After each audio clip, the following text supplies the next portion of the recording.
Welcome everyone to Endgame Finance. Today I have some exciting news. I want to talk to you guys about Tesla. Yes, specifically Tesla. I have purchased around $11,000 worth of Tesla call options. Now at the end of this video, I will show you exact dates and exact price which I paid, and exact exercise price for these options. So stick around. At the end of the videos, we will cover all of those specifics. However, first, let's go over today why I decided to make this purchase. So why I decided to purchase $11,000 worth of Tesla call options. Now, Tesla has been pretty beaten down as a stock, and you have to consider this is one of the favorite retail stocks. That basically means non-institutions, ordinary investors like you and I, we're buying this stock, and once we have a new bull run, or even if this stock just hits some momentum, this will take off like a rocket. Now everyone will just start jumping back in. We saw first few years ago, I saw people were actually mortgaging their houses to buy this stock. So these were all ordinary people. None of these were businesses or corporations. Even though those guys are still heavily buying this stock, the majority of the bull run in Tesla stock was led by retail. It was led by guys like us. A lot of the price drop for the shares can be attributed to what some are calling a slowdown in sales. However, I don't see this. Even though they're lowering prices, I don't really see their sales slowing down. They're mostly lowering prices for higher market penetration, especially in China. Basically means the higher the amount of vehicles out there, the more revenue you can bring in from other venues such as software over-the-air updates, so you can purchase additions to your car just over the internet, and that can boost revenues tremendously. Now, not to mention the Tesla supercharging network, which is expanded globally, I believe to over 30,000 locations. So the more Teslas you have on the road, even though you're selling them for cheaper, the more they're going to be utilizing these superchargers, the more they're going to be paying Tesla for charging them, the more they're going to be paying for software updates or software additions. So this is all going to be bringing in massive revenue, regardless of the price of the vehicles, even if they're lower just a bit. But most importantly, they lowered prices because Tesla is still establishing themselves as a dominant brand in this industry. You buy a familiar brand, guys. You don't go and buy a brand you don't know. Now you buy a brand that's been established, that has a history that you have familiarity with, and that's where Tesla is driving to. They want to establish themselves as the dominant brand in EVs.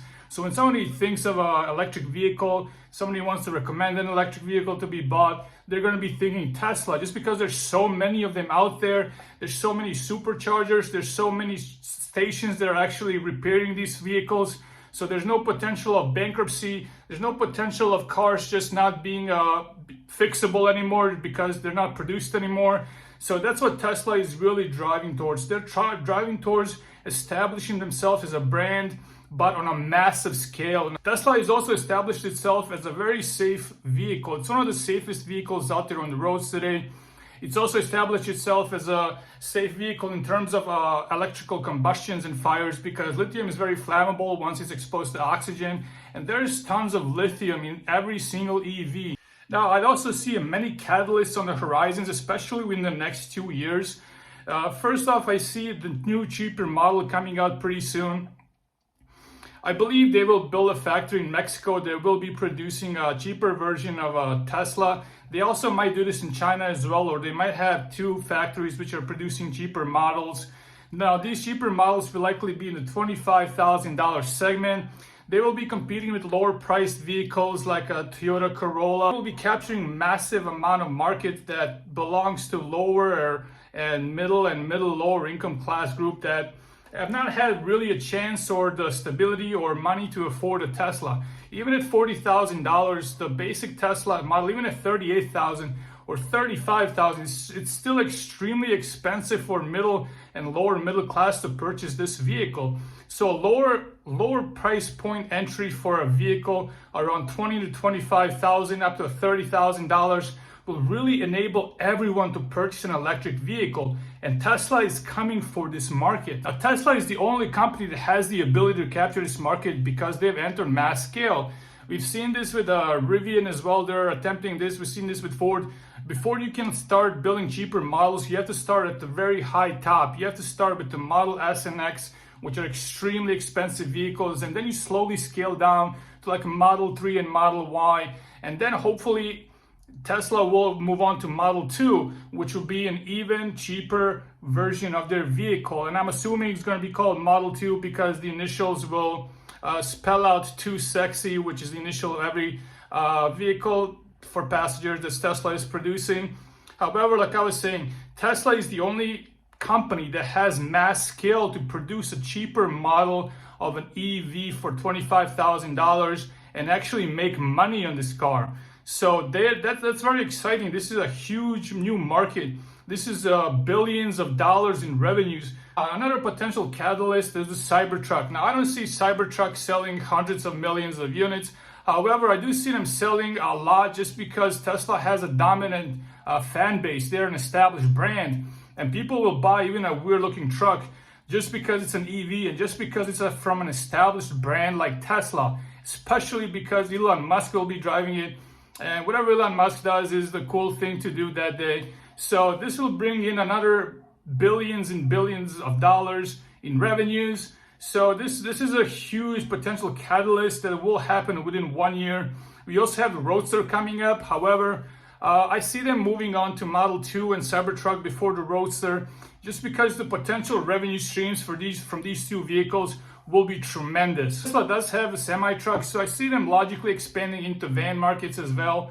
I don't see them expanding there before they go for Model 2, just because Model 2, like I said, will be a huge catalyst for revenues. However, capturing the van market will be another huge addition to Tesla revenues. I mean, these guys will be doing 100, 200, 300 billion dollars in revenues annually, guys. That is just mind-blowing.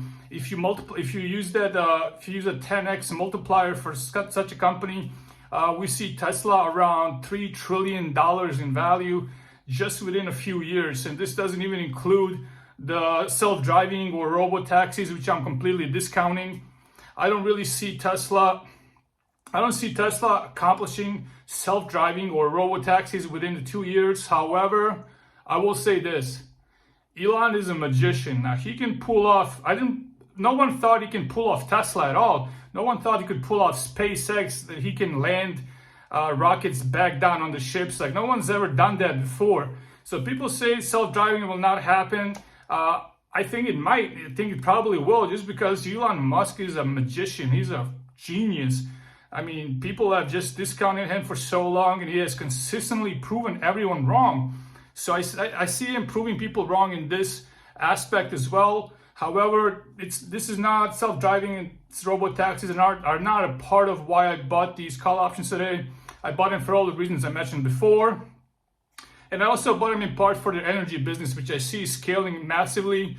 However, I don't see them moving on to energy storage at such a fast pace as they do with vehicles, just because cars are pretty much taking all the materials they would need to expand the energy business, and they will want to stay focused on producing vehicles. However, if they do have a slowdown in sales, they can always use those materials to bump up their energy business, which will pretty much just keep increasing their revenues regardless. So those are all the reasons why I bought these call options. Now let's look at the specifics. First call option I bought expires at the beginning of 2025. So guys, these are leaps. These are extremely long dated options. So I'm giving myself a lot of room for Tesla to accomplish basically what I was just talking about. And these are on the money options. So these are extremely close to the money or on the money. The first one is a $160 exercise price. So anything above $160 before January 17 of 2025, I'm going to be in the money, and hopefully I will see some exciting returns on this. And the second one is even longer dated. Second one is towards the end of 2025, so basically beginning of 2026. So I'm giving myself almost 2.5 years, if not a little bit more, to see this all this play out, what I was just talking about in this video. And this is also an option that's in the money or pretty close to the money. These options are not just out there. They're not some fantasies where I'm hoping for Tesla to hit like $400 or $600. If they do hit those price points, these options will print money. They will print bank. And this is what I'm hoping for. Like, I'm literally hoping for massive profit on these options. and hopefully we'll see what happens. But I have confidence. I have confidence in Tesla, and I have confidence in Elon Musk. Elon has delivered consistently. He's made me a lot of money in the past, and I'm hoping he will do the same in the future. So that's it, guys. Those are the Tesla call options. Those are the Tesla Leaps I purchased. If you guys have any questions or comments, please let me know below. Guys, like, subscribe, and share. And as always, have a great day.